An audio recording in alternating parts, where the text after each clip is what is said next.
Hi guys! For today's video, gumawa pala ako dito ng Pinoy Classic Donut dahil na-miss ko talaga kumain ng donut na pang Pinas. Para lang ito sa amin ng mga kasama ko, pang merienda namin. So una natin gawin, maglagay tayo dito ng 4 cups of all-purpose flour, then 2 teaspoon of yeast, then naglagay din ako dyan ng 1/2 cup of sugar, then 1/2 teaspoon of salt. I-mix lang yung dry ingredients. Dito sa bahay, walang problema, magluluto kami ng mga pagkain namin basta marami lang ingredients sa kusina. Dami din kasi namin ditong harina guys, kaya nagawa na lang kami pang merienda. So yun na guys, naglagay ako dyan ng 2 small eggs, and then 1 cup na warm fresh milk, then 2 tablespoon of butter or margarine.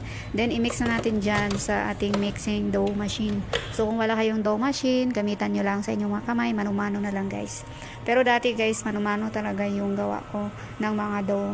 Iba-ibang klaseng dough, manumano talaga yung pagmasa ko kasi nasira yung lumang machine. So buti na lang bumili si amo ng bago. Nung Ramadan pa ito, bagong bili niya. Kaso lang, ang liit ng machine na binili. Good for 4 cups lang talaga tong machine guys. So ayan na guys, pagkatapos natin ma-mix, ganyan dapat kalambot yung ating dough guys. Ere-rest lang siya ng mga 1 hour. So natutuwa na naman yung mga kasama ko dito dahil gumawa na naman ako ng merienda namin. Paborito din nila ito guys. Lagi yan sila nagsasabi kung kailan ako magawa ng donut dahil na-miss talaga nila ang donut. Sabi ko pag may free time ako, gagawa ako.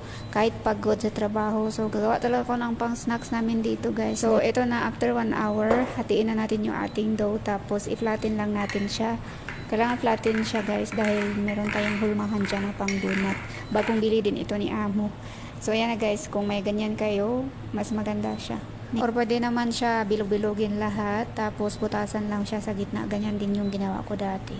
Yung wala pa akong ganyang hulmahan. Pero mas madali kasi pag ganito siya guys. Tapos yan na guys, i-rest lang natin siya ng mga 15 to 20 minutes. Huwag nyo siyang i-prito agad sa mantika. Kailangan takpan muna ng towel ng mga 15 to 20 minutes. So after 15 minutes, yan, ipa-fry na natin siya. Yung apoy naman dyan, naka medium heat lang para hindi mabigla yung pagkaluto, para hindi hilaw sa loob.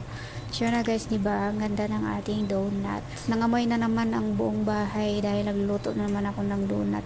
Si amo, pag mangamoy donut talaga, yung mga bata, utusan niya yan, punta sa kusina. Yung bata din guys, kumakain din. Sabi nila, ano yung gawa mo? Sabi ko, donut. So yun sa kanila naman, Nutella. Nanghingi talaga sila guys, nag-isa-isa sila. Tapos pinalagyan ng Nutella. Ito naman sa akin may sugar. Tapos sa mga kasama ko walang sugar. Hindi ko yan nilagyan lahat dahil ayaw nila yung may sugar.